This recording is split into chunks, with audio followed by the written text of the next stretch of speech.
యాదగిరిగుట్ట గాంధారి మైసమ్మ జాతర వైభవంగా కొనసాగింది.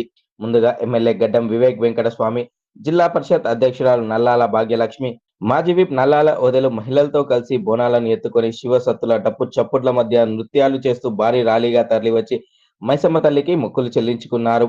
అమ్మవారిని దర్శించుకునేందుకు నలుమూలల నుండి వేలాది భక్తులు తరలి రావడంతో ఆలయ ప్రాంగణం రద్దీగా మారింది.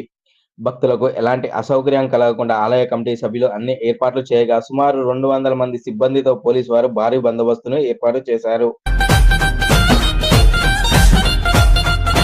రావు తల్లి ముత్యాలమ్మ మిమ్ము రాజుగారు పిలువనంపే రావు తల్లి రేణుకెళ్ళమ్మ మిమ్ము రాజుగారు పిలువనంపే రేణుకెళ్ళమ్మ